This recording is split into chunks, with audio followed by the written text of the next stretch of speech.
fing imajo tro bokole nya du to le sare ki ta to ki do na nyenchi de nyawa o na me a ko kuma no du mi ye ma te ja ta pena mo ki na nyawa ya palaji de ko ki wa mi de après ne nyo cha que nyo wi son pa mi du mo o na mo e bia ni nya be ni ko na ko pe to ko wa e nyo wi ni e nyo de kat ko wi bro ba ya mi to no ban mi cha na ti ti wo to mo ko so o cho dena nya mo ken ya just de ma ka tu tu mo ga ko bia nyo prophet nya bro la ya pe to tingi ya o ma group ma da il ko ye ba pe to ma da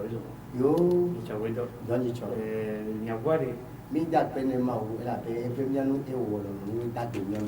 ko ya cha ni ma kini ba fon ko ka d'accord DR dialo CRDR ba CRDR e fon yo le ali tu donc do mo nyangere be mi le do wo mi wona do ba ni tu mi wa ko be mi ba lo ba tu covid ya bai we ka lo do oh ni le papa ala ba ga o do lo bena ne so isi pa lo to ka ba o to ke be dalo wa to go be nya ye ntie ma wo yo CRDR ntie ma wo do fu wa ni lo aye le CRDR la me am ko ba me ha vous le musulman le me chrétien le me pasteur le me fada le me am kule am bi le me ne bena wa want to do ntie ma wo yo CRDR e CRDR ni ha to ke ma un to glo be to ma je yang de le to ko ni ba ji e me mi buna mi de na ngulu su mole ne ke ba te ma yi ko e me ma ko no puta na mo na me ne ya dre ya ke ya ni mi we anyo we ma o du la enyo wa go to do donc à CRDR mi le jaba ba mo do le jo ni to bi ma bio bi CRDR ka tu tu ve jina le a ni ba mo nyo e ya le ke fi ka tu tu me ti ku pia le e ti pia le tu tai mo ta so fi ka yi ni e mo do do yi un ba se na no go mo e yo ari nya ka yi ni cho yi ati ma CRDR ba ati pri yo ta le fi ka tu ko ka mo ni ja pe a to fofo ne to go jo le to ji a ni be hasu ke ma un cho na mi CRDR la ni be na mi ko be amo ko si gbe mo lo wa o be ha to ala mo be ye ni amo ke si a mo lo ba ma ka le ha to me a ma u be na to CRDR dia ya te ma do go to ba do ne mi ko ani ba be nya ma wo wa ani ba e yi ma wo go to ma wa di ba la cho ani na go to fata voilà que nous va le que azale ja sa di la an go to mo ko ba be na e be ye ke po te po le ba lo be na ani ba dia ba lo su ku ple nu fanya o so ku ani ba da wa ma yu ma wi ni wa ni ba me be se na ni o e be mi be yin no na ni ba di fa kula ke be ba le tro ni e ma un to ba na nya pa nya sa mo be to be na mi o le ti ma be da mo to chi le ani ba be nya o ma ni ya ti ma to nya o na amo ya ti ma ta mo na amo do le o le te po de wa mo ro ba le ho wa si parce que mo ba ma ne mo bo mi ya ti ma bo e ya la no e ya mo no me mi wo ya click ma be na a te po le wa fa afile ma fa ala be anigba america be gato be afile ko la bene le poa anigba na gbe dare voilà de mi do wa dara anigba ta mi mo ma un do ke mi ajoji ala bo be agbe bala be sa ko do la ke ma fika yi ni le ma na be CRDR la ma wo cho de me na ya ti wa de nu anigba be nyo ko le nya le pe anigba ka ko nya vuvu adole amoko le do amoko ndele wo ameke nti kona ya ameke ne ya gbedura ameke ya conseil ameke ya wa guider la CRDR ba mo le et mi le comme ça bien dire atamora me beto tout mo be fofo tout mo be nya planya sa ke unana me la bible bena ma kuna nya planya sa e fi ko yo bena salmo e o chokole be du ko e me ya mi le yo ke choklo du ko e nya mi le va dije na no mon popo tim jona mi si kase dera ma gbe am na mon popo ma wana mi be mo ni va ro afiko ni le be c'est dera le be pas de sous-ça ne le va bien comme quoi do il n'y a pas de sous à quoi tout est encore c'est de fraternité ni ko be moi ti ko mi le fun to mo do fun château comme là on do fun ko bo yo mi ko mi numéro l'internet ti bo yo mi ko la ko mi ok c'est guerre il me nyawe ma do mo te bia wa jibi ko ni va ma bi mo ha mo ro jana be ka am de kadi va jo ko de jam do mi che me va bia ma ti cho nhà mà cho đưa tụ na tim linh chim chẳng đi đến đi chim qua me yo le to ji le nya pon wala be kyo chon bo sen le me ma me tutu e mi wi wona tutu e nya no fi she e mi no le ke twa ma le bu le ke nu le do me tu ku to ba bo yu si le ke no tu bo be ke ku do ke ye no ma le nyo lo fo ke tu ku to a bo le de ka vi le tu me le nya ma se dere ma me de mi le wo su su do wa ye ka tutu e mi o du ka mi le wo tu vo du le ko chen le ko le ka bia le sene a se wa le do le tu ku me ju me da pe me to fufu nanga wa agbel sem la ni maji kula la fi safi vo le mi a to bo yo gbo a afi wa gbo be eno wa le sem la mi ko la be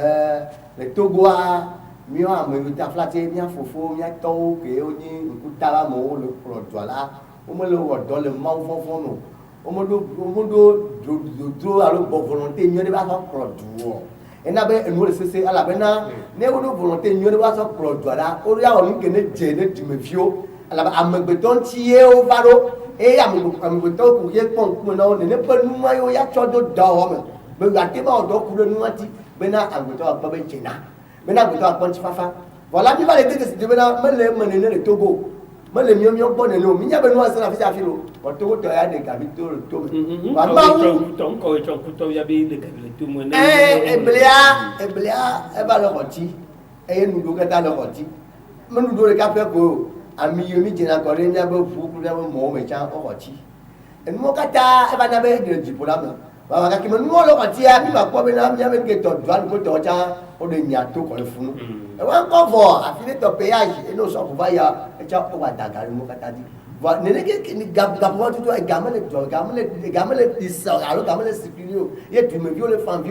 koni va gap gouvernement alo tu ploro alo ya tato un po donc mi gbo de bena ame yo le ko parce ni mo fo me la mi o me la o ma te wa do ile chew ali ne la pro do fo ma u ele fo ma u la no nya kla sa la so pro me viole ya fili no afa na me to no va ke mo ka ta lo ko ti me viole ta pa ba o sa le papa be no le jijiro no me jijiro yo mi ku abena ha fi no la maison la nke e fo ta so fi ke agbada ta so la be nya ba gbe lu ku ko to wa mi me le ku le chi o ina e jo le jo ba yi le Egypt be ga me bra o mo ba dollar to e yi ma una nsa me ne Joseph Lade o adoto bolo o be du tie nka e mo wa te we gbo la ba gbe agoto gbe be ma do to mo gbo e agoto di be ya o nke nya ko ya nke sumene ko ye ate ma we e na be mi ka mi geje tete ko mi geje advese se ya e bro comme tu to fi ma va mi abo mi yo ni mi ma nya ko la ko ta to le popo e ni le to je de nka mi ti ro betuda ku mi wa de do mi nya to go ju ke to go yo du na bra e le ko de pepe mo du na bra wa ku tu da de ho wa mo ti le sinemi wa e nka mi tu mi ro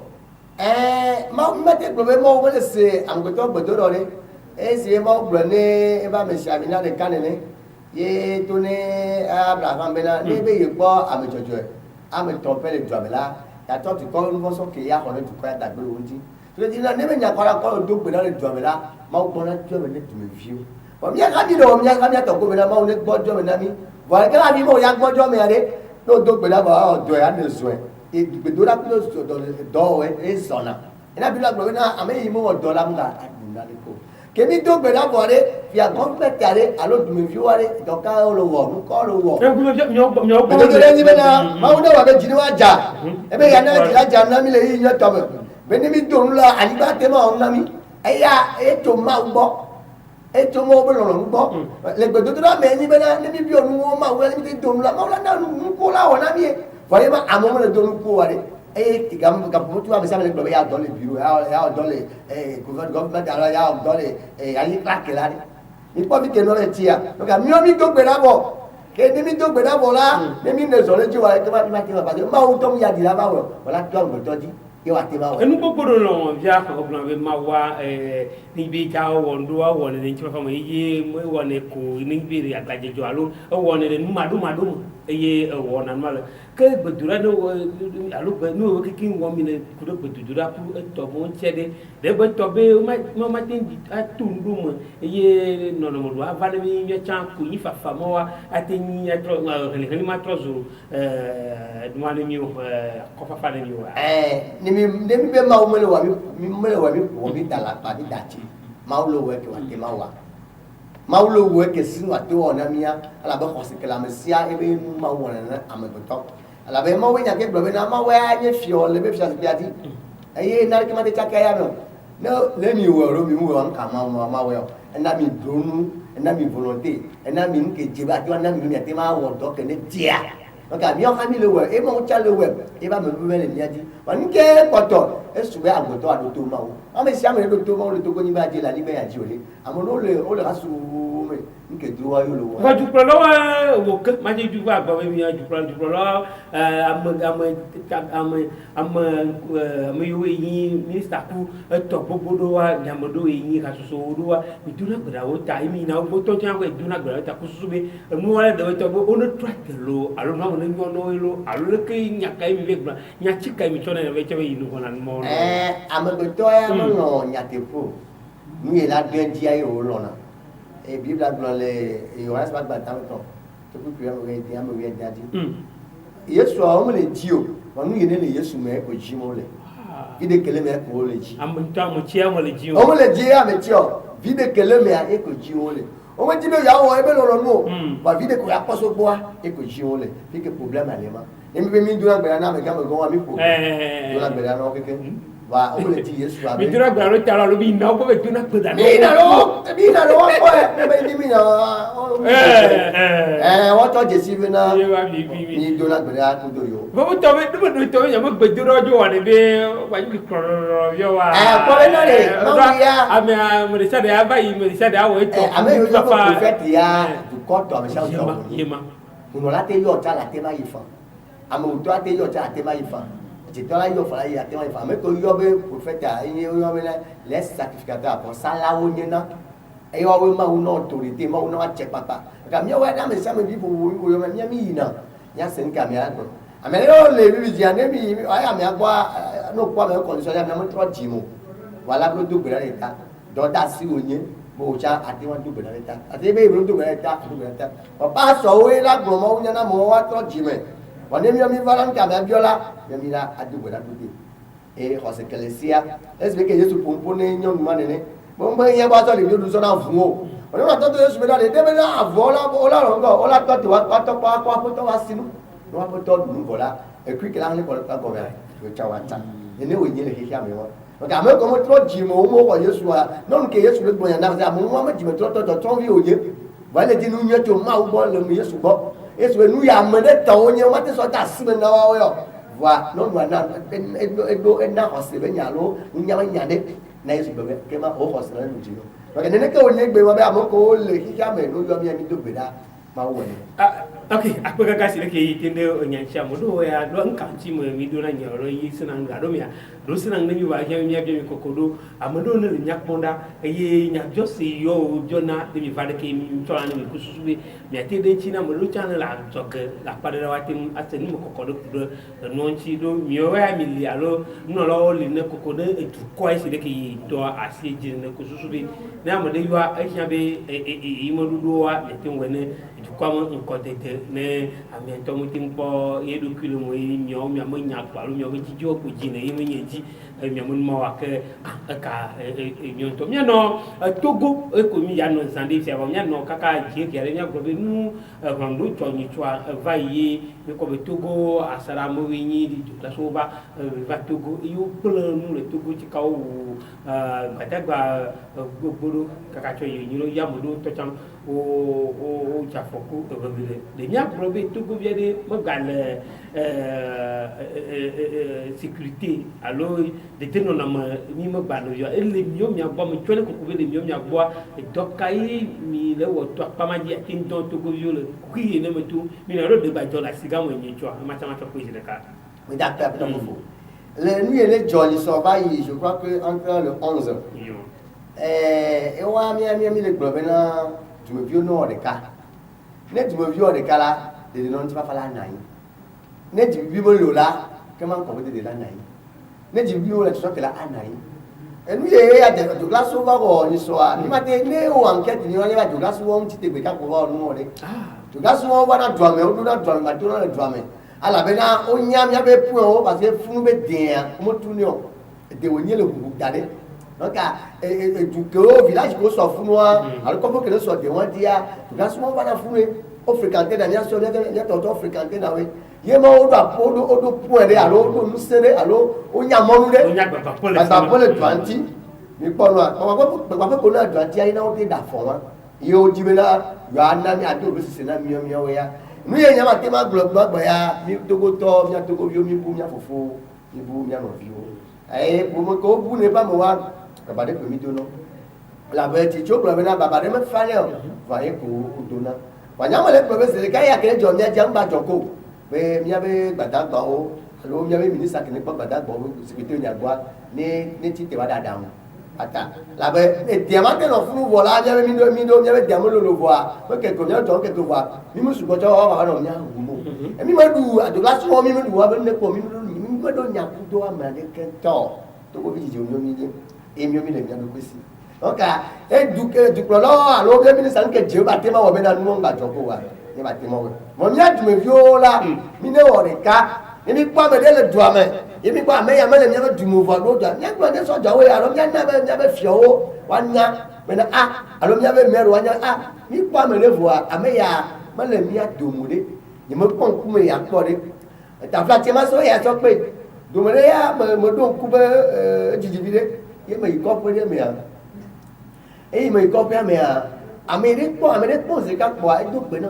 mo so mo ya me de po mo so wa le e ba bi me ka ha me ji ma ame do se ka Kama tesi wo. Bete si mo mo teti e to bi me ka ha le ni ye me be na me are ke me ni e be me ka gbo le ba me ba ma za me anje po e be da gbe ye ka ma le yi ma bo mo lo san pa e o ke be e wo jo déjà nous pas du bout me to le du bout me ni nyana donc à comment on doit quand tu go so fún wa comment on quoi nous pas me bout danger o nyana donc wo we la saboter mo pe ami ale ke ba le do ka ami o ko le ba do mo le ba ko pe ya me o le va yo po va yo me tesi o donc à gbada ko no le ku meji donc à gouvernement le government ka do so mi ro dare ni be na mi po pa me ne wo to gbe ami o po ami am le nya be village ya mo ala be village to dia so no no ko ko bo nya an ya même le film donc ne ni ore ka me nu an ba joko a esusu ke ne le ma be na government na mi mero de ne o pa me le o pa me ya me le fi o me fi to kwa no yo no ya lo mi mero ka so jo wa ba nko ba te to ami wa bi me ka ha de ni nka ti le ne esusu me na nu an ba jo nya ti ko ele ni po ebe nu ne gbele ma to de so jo ton ti do mi nya be so jo ku mia jumufiwa maso kluide ko mia blonde ni ma ajole nya gbo wa mo so na tutu wa mi le jojo bia ya mo papa jumufiwa to ka jagbo o ji ma jono le ke yin ne promasia wa tin woyi so ma alo ka dede ma tin no jumufiwa ku ka jagbo o ji le ke no ma ko no ame no ku se ke na yi be na gbadagbo ki gbo yi gbadagba jumufiwa ni to go bi o ni nyano fufu nyano viwe wacha no da wa ko tos mi ya to nyano viwe we mi sina na gomu de no de yem ni ko na de e government amero no premier de o tro susu o tro nya o ma so gbadagba no do fo de me viwo via wa we le o be na gbadagba nya me viwo mi jo ko se gbadagba ni nya fu to de ne mi ne se do ko me ala kwa ke ka we ma si la fi le kwa e tu pro lawa lo minister o la do so jo do da o do gbadagba do da bo ni wo ko lo be meti ja mo lo kaka mo ba le nu mo me akele le ti amo ba ko ji mi ba te gbo le le ti amo to ba ko ji a fi agbo to le ko se so gbadagba ni wo fu to le tu mi ko se gbadagba ni mo fu to le a o me wo de e du a me ko le pro du no to pro nu nya no da da mi no lo da no le da da wo la me le do le kata nya ju ni ka ni ba su te ba ni me du bo mi ba so te ba ni me gbadagba to ala be mi ato bi no vio ya fofo yi le fo nya ne ka ke nya mu le po me gbe mi na ame yo agbo mi ma ke chi me ni so ale ya no vio e to go vio ni nya te gbe me vio be e su ame ro be fio a wu fio wo la fio nya kata yi nya kata lu wo nya kata yi lu wo wa government ka le to popo mi dade ne kebe zana gbadagba sɔdɔ wɔdi ne dumeviwo wa ele dagba gbadagba wo le be ne yatsɔ miɔdzi ye yake mi le be ne asi de klɔ na asi de. ebi ale kele wa tsɔn awɔ do sɔdɔ ale ko wa tsɔn awɔ do ele wɔ le be kia ye miɔdza mi gɔvmɛnti ɔwɔ awo ŋutɔ tsɔn. mi nya be na ne adogaso ba dumea dumeviwo kpɔ le tutu de la gbɔ dumeviwo nya de la gbɔ dogaso gbɔ wala du le kpɛ ne be to dumeviwo to de dogaso le gbɔ yi na fi ne ne be to dumeviwo to de ye ne gba to dumeviwo nya la ka bɛ ayi ze na fi de ne gba le gbɛdza dumeviwo de la kpɛ koe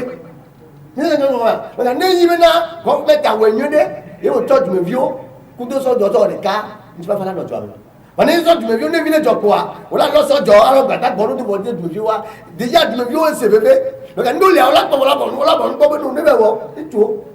eye aɖu dzɔ dzi ne mi hã ami dzi be na togoviwo nɔ ɖeka dukplɔlɔ ne mi nɔ ɖeka mɛ na nu ke ne dzɔ ŋgba dzɔ ne mi. ekpa siga me tɔ asi ne dzɔ asiga me tsa yi tsɔ. asiga me tɔ ma yi ne dzɔa. dumeviwo ye baba kpe ɖe sɔjɔ ŋuti mi kpɔ bibi dia sɔja ɖeka ke ne wlɔ wa kaka polisia ebe tutu amia ƒu anyi ke gbɔ ye va kpe ŋuti vɔ abia mi le se tsan vi de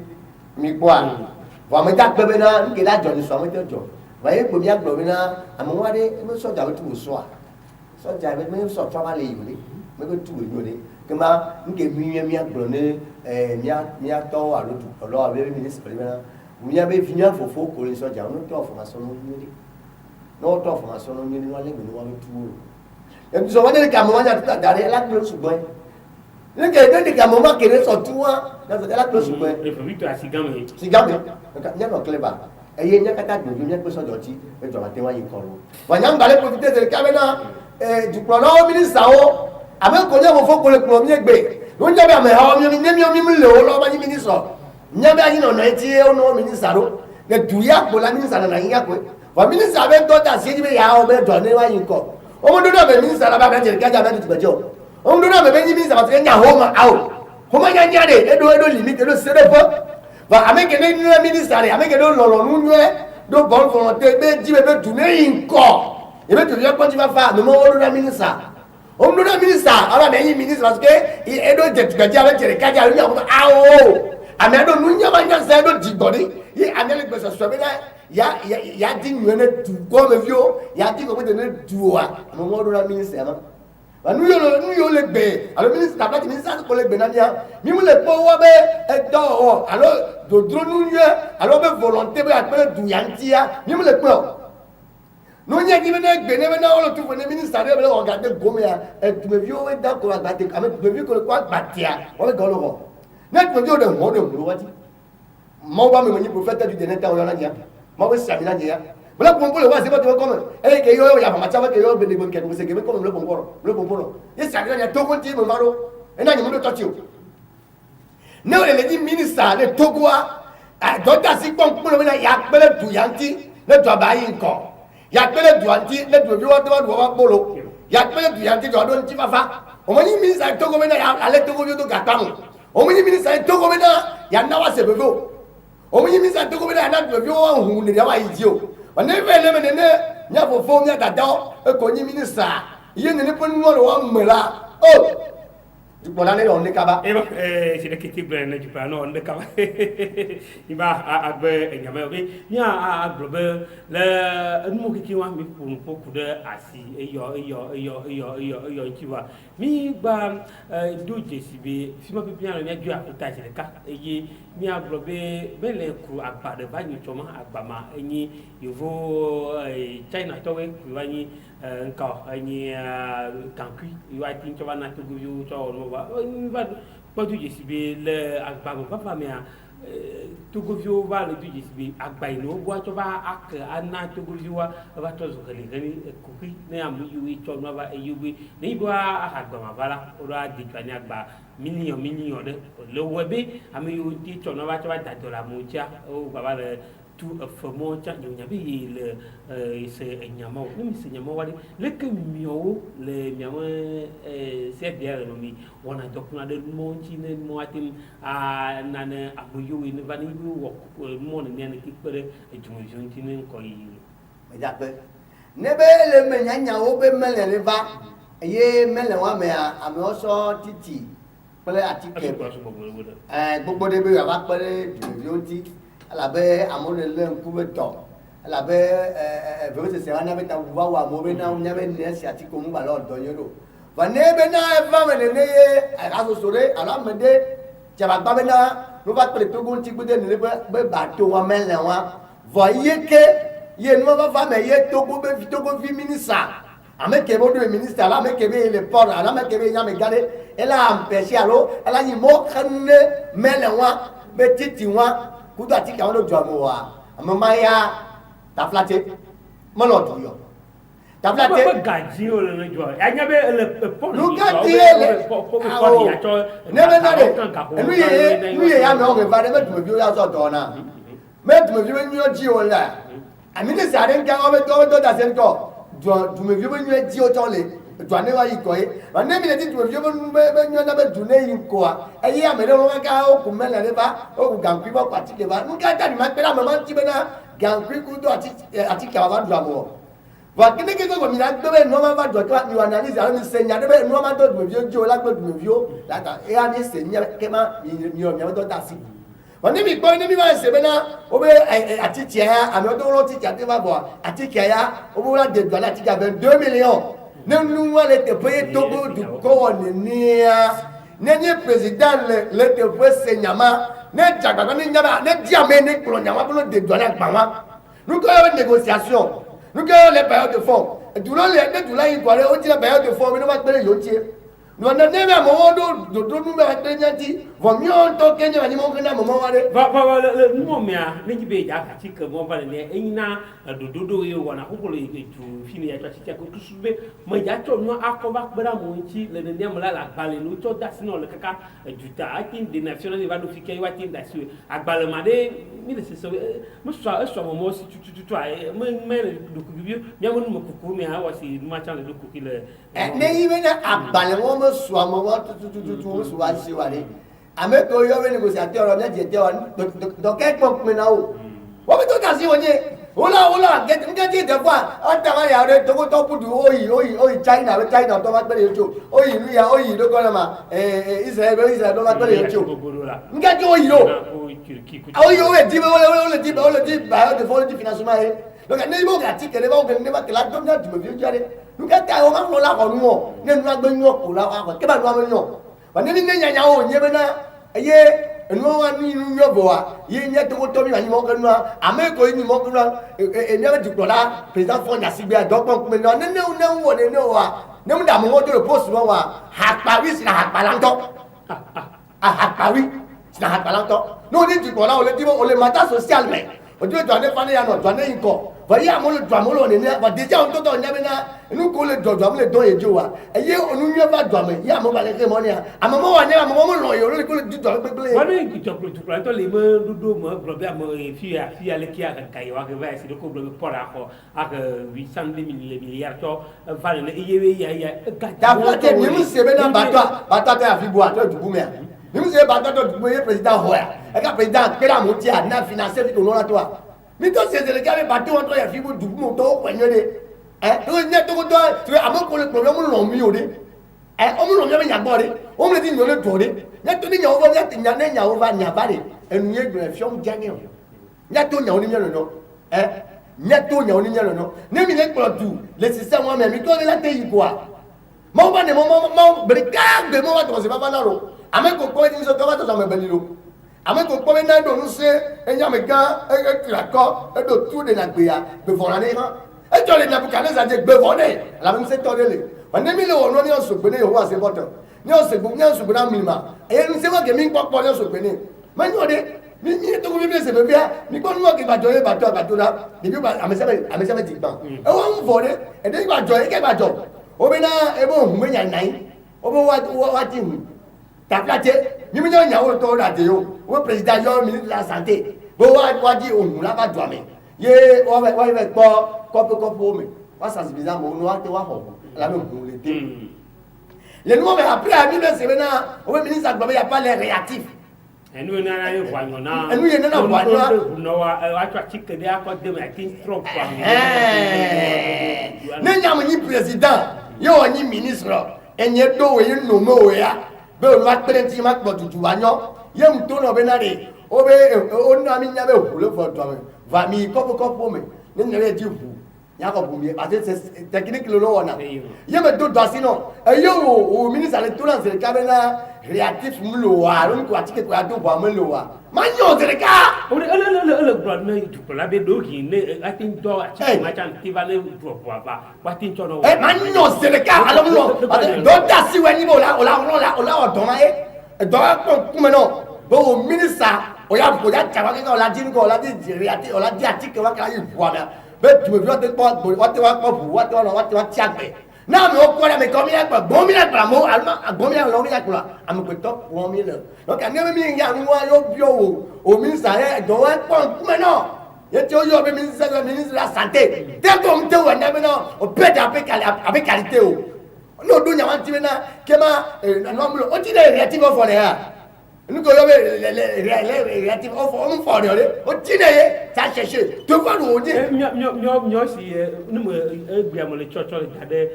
ni na association halo ne plan ele ni ñom nya boda for le kaw meeting wona plan mo ci mi si kabal ko ke mi si le kabal ke mi dia mi wona vi de be na nya ko beji e ke le won le fiala sami wona nu do na ni mi won do da do ko wona mi nye o to jena ko ngo mi won de mo ti mi gba bi fe o la fanya ka ke no to do wa la ni gbe adia ne temo le o isenyanyere nje ma bro ma da le gbonya be la ni gbe adia ne temo le o ne joyi le lo ni ko fa daria e fi o la do se e gbe do nse foro bi o ko se be na le e so be bi ba do nse se o kele ne ma baba re ipe mi ado ma o to e nse azon le ko be na mi kata yo mabe prophet tenge ya o magru mada yi mi ko gado be a no go ni to chara se yo ku jare su bo ku de do yi alo nu yi no jojo le to gwa ma nyonchi yi me ba do wa ma association alo wa ma khastua yi khassu de yi mi po do jesibe wona jokuna de tu kop mo via mon ko yi mo bruna do jok mo via ta ye wo be mi ja go ba be mo twe ni ba twe na mo fait mo mo cho association ma to de ko ku sube nyawe ne ta brola nya kwel politika ku nomo na nyamo wa ne tin to asiko ko de ni me yo we ye do hi o mo tin le wo no abo alo no le jojo mo tin ko pi mo no tin awa jijinya be a ba ni que ma trova bon le wole be ke ko minya be chi ku to mo li jajan wole be oni po tuam kiki wa ni do jesi lo ma twa la sisimo twa ma le ko mero la ni ye mi po le ni po to kiki ya po mero mo to lo wa mero o do via le ko na do we ya ko va lo ko to ri ya to chan bo e ko be o mo to no atu ko vi wa le po do isi be mo le to yo ji tu de ke di le ga spécial no chan ye ku ba jwa lo no be e mero to ko ha e ti wa o to government a été no won to mi tin ya do amade tu mo le nya nya o kem ya to do ma trova bo le mi ava association wa pa ya de ye te yo chon ku ka e mi chon le pon no jo le fisi mo ya ku de to le keno si tu le ti ja mo bon mi ke ye ti le lamo ti le do apomo ti le do afi o kota o tu no kota le yo le mi da pe abeto fofo ene dura la du mo vi o tu ni eye mi lo mi pon ke e joji na ma agbeto lo be na président fo mo le ko ta ni lo bien le son local mi so wo mi we fo lo e ya yo mi no mero dare fo ya mero o to da sibe localité ke la tu ke mo le a wa po ko le dwa ko nyo de wa po be dwa me nyo do ime da do ne ko no le ke dwa me la nyo do ko to la nyo le dwa me e si ma la me de ke wa ye ko ku no va yi mi lo ga mi da zo local fo ye mi no mero wa mero do sero wa do krio o ro ni wa do krio mi se le meri lo e ye nke dro meri lo wa yo lo wo mer le pompo ani ba be nya mer ba lo ani ba be nya mer ki te ba lo ba le to ba do mo be no be lo ti za mo bu ba ni ba e ye mi le bio mer a be do da si wa ta flatte ne ni o mo ro mi sukulu mi nya be awo ame lo ni ya no odo ine ti ya mo ba ko mer do le o ni mer sa emploi Maintenant, l'emploi, pour le côté des autres, la fia. Mais ça, l'emploi. Vous n'avez dit que vous n'avez pas oublié. Bon, beaucoup de café dans le banc, mais que dans les sites, on doit. Mi ko do e mer ke do pe mo do pe po wa mi ko la réaction mer ne to nyam bio mer de le bio mer to na me na e be yai o se gare ko be ne e amede ani ba me nyafa o no pro na ye wa no ne nya wa ya frapper dans la can gare ke ne mais les défenseurs au mer de le wa nous ne nous la pro ni ba me nya fi do le ko lo e du to ko la ni ba me nya fi o ko la ni ba me nya. Parce que la justice m'a dit non, on n'y a pas de là. Avant que les localités. Je dis que les gens qui ont des parents, alors ni notre. Et des gens qui ont des enfants, toi même. Vos gars d'abati, paniquement, et il y a des problèmes que tu peux faire. Je vois que les gens qui ont non, des gens qui ont des toi, tu vois, bellement. Nous, nous avons pièces, on va fournir pièces, on va pananier. Va améliorer le toit même. Ne fio to nya te pe wa nko ya e o na be na e o to fu me ya de kia wa be to fu ya wa be nu fu ya o ni collectivité ya de ke na du to do la du na me o mi du to ni fio to wa wa na ni ba be nya ne fio to wa ni ba be nya vola na gulo abi wa wa be nu ko po o nya yo azo ngo azo bo pe ni pe ameke bo le ba entia ko wa justice ai ju yo bi dia a mi nya ni boy Magoui, à mon le tac à Jijo. On a juste un gars Jijo dans le coteau. Pendant dans le coteau. Et nous, on me sauve.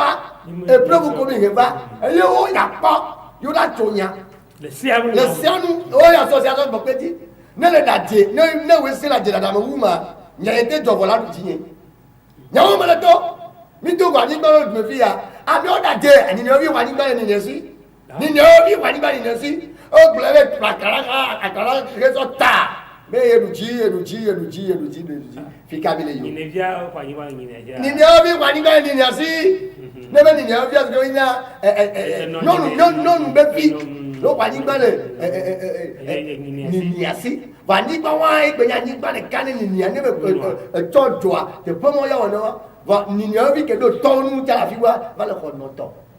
ok, là, me le pour beaucoup de mère au Nyanti là, mère au ma papa ni au Javan mère au Nyanti le do le jabe do mère au Mati le wota ngiro iyaleke de nya probé do au Mati sur le loi to tracer le no ti kususu be po yo avava no ati va da élection locale au Nyawa a webe wati tracer le no ti na ti don amoy au Javaja kususu be movie ma ba anu ma mo na ko yin no sia do to go yu mo le ko ru ko le do no la mo nya nya o nya to a me ru do yo lo a me ru lo ni na me ru lo yo lo ke nya ni ma do ke o bi da la local do ale me ro formation na wa do tu do na ni o no tu do a o me ro nya do ke pon pon na yo wa ba ta fla te ne me ro be nya be do ke pon pon lo ni e wa est-ce que garder o ko garder o be gogo ma go yaka amato ti ogun na le galowasia nya papo fun tagbo est-ce que o do gale le kase ami ani le wasi ko bi ke wa te so odo serika won nu mo ta mo le ora e cha e ko se nya se der to ri biti le pun pun la pa moja do no le jojo wa nya le va ni ku de mero kaka mero to be mo do to na on to le gon no e yi ya fanya bro bi akọ ni chua o ga gan me de kan de nya abrobe ame ni me donne là avec ton petit toi de coup il va trop là mais c'est qu'il y a que c'est trop mais après toi tu aussi anani va il me moi la fanya mon et il ne fait un peu tamil ni garder mais quand tu vas toi ni mais Abdoulaye non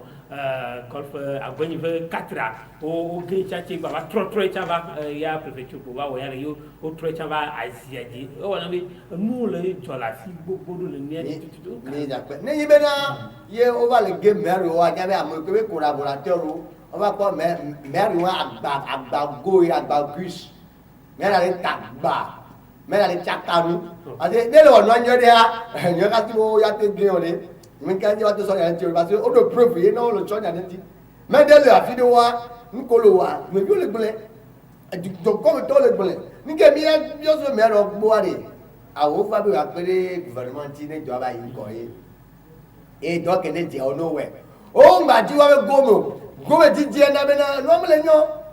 hein gomo dit dia na bena e doit pas le divine jakwa ko fa mi dia o fa mi ya mi d'accord le sur le cas là il vient ouais ça est c'est quoi va te ah ba dit que via n'anga ma gloire ne les sur le cas baba ne amérique no fonction no ne ko are on va d'accord ah mère que moi tole pe no nya ka sa me ne pa d'accord mi le nya to ko mo nyo e nu ke politique me ko yo le ta me ya ji ani mère ne ya to gade yo si ni a racle jo venga diga ona kwalo ne ta mi ji nyama ne professionnel no akoda da mo nyo me aglo region na cha ba ja ba ja nu tu mo kan ko ja ba ni choi po ni mi ja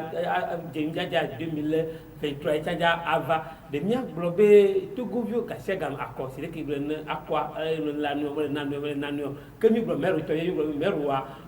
you want the délégation spéciale mo do ko o chon le ma ye ko ta mo le so tutu de anu ne le chon anti de mi aglo be le mi aglo akọdada ka segam akọdada le gbenu le gaujumo mo nyomo ba yan ya abe taba ti em ma iko do bire ma aponkun ya beto bukesi e ma beto ti panan to mo ma ma to lo gbo a ta fla ti ene nu lo jo nu to me ne o lo so proof ba ngba no pa lo ku mo ni ma so kojo dunu wa nyo ti o mi le ta fla ti ke o le a ma te gbo be na ila deja mo ti a tele pa te sabi parce que pe kele si ya wa to ko pe ko ha bi na bi mo ha bi mo to wa le so ni be ma o ya wi fi yo lo wa ne wo no de wa nyo ne wa nyo ni kata ni be nto me ye ne le jo yo ke ba gbo wa nya be o egbe a ma u no am be we le te po we asie ti wa ti gbe won gba po am no ku me ni ya be ya ti wa favoriser am ala be o lo ne bi do ba bu o me le o na me o no gba kan pe ni we a pe to ni wa me yan ame yo le ju o da ko o de ke be wa go we ba mo le po o disi be le wo do ma ni pepe le ele wo do ba do le ya ta fla che ame mo na nyo kata bono ko ade cha ba vide ne ma wuni ame bevia aso pe do jonji ba ne ma wuni anu ya kana sa ina be president for kan ji o da te bo ne nya be do ke pon pe ne na wa ako ke gbale ko no mi la da bi ji a e yo mi da ba ya mi ko so so go bi de ko de do ti go bi de ko mi ko se bi ni o de me ba da na mo ke a anyete bo ba glale po ba gbe ji be de mo lo so do ahora ve cambia ya ti trenia ci nyaka ya to ko do mo nyaka lo nya bu gulu ay troc ki do mi nya su bala si to be ba glo si be la président de commission c'est dernier ya gbola ne ma udum sen ma una me be ma udum sen mo tele ko po gbe ya ma ubla jina me ma to go me ma to vinte du ko ya je ma glo le mo jo be na mi ni so mi o chochoke ni mi o chochoke la mi alo nya no yo ni ma gba amere ke aja nyo ke aja bol tu ya me nya tutu be na nu yo afa ku ko to ma jojo ko eye nya pito aro mi president ke ma una ma wa men ko ma men be ni ma une to tete ma una men be wa to no kana mi ni ja gba ame yo lo do ku de ni ru ma ni ko de se ame ke ame ya me lo nu yo ni doli ngba ro pa me ku mo ne doli o jere ka e davi gba wa daga be jina mi nya mo we mo president ku to ngba fo parce que e ti bi o do yi ne kafi alabe du dom fort wa nke ba bio so gba pe ni na ne ro ne ba nyo amega wo nyo ko nyo mi to me ameke be poji ba ameke be pomlo ba ne do yo ne me ngolo ba ne do yo ne joba ti fa ne ti ma ayi ko ni nya to ni ba bolu to ko bio no lo ko ti bo ni ba gbagbo e bi lo ko ti bo lo bi so le Ghana to ko bi bolo lo so le Ghana lo yesu amene to na be ye ndo e gbo sa ti be bli o do be sako o lo bi azo do mu so le jo Ghana be ye ndo e gbo e inu ko ni ne ba mo wa ne president ma te kwan ke ko mi o ni ja mo ne o la mo ke nya ji de bio o la mo o la lo mi be mi ne ji lo ba mi ma le ji ngodo me ba bio so ti la gbo mi na mo le di o mi sin ba do ni je ni o ne duwa ni o ne duwa me nko ba te ma bi ni nya kata lo ape ne nko ba bi ni kata ape bobo ma to le video gno ne se le bobo ba ji mi le no kata be kia akaka wato prophet tenge ayo bagru mata no ya gbegbe tro no ke kinto fofo ye chone tu ko be mi tu fune bi ay pepe mi aglo ben kai fi o be ya mi tu fune nyaw nyaw e lo mo ke ko fune do a wo mo na le a wo mo na wo ke mo na e ci ne ba mi ci nyaw de to pare ko ni tim do de ke ne no na terrain jalu le ke no na yi go go ku to mo ke ki wa e tim bona ndo ku ku yi chona fo ku nde pepe e cho de na mo a be bo le pepe a fune e ti na e wo le bi ne ba mi ci na ko ko mi a ja ba a tron mo ke kan bio no kapu de doina e tolo le bon mo nyonchi ku yema association mi apare mi vado no beto ma da ne nya du to wi no nyenchi to ko mi ka dano no mi wi chan le ngodu mi a peto octavio ku a peto audu e mi no ne le pero wi chan no sma mi da per mi o che mi ku yo go do ka ina le mi da bye bye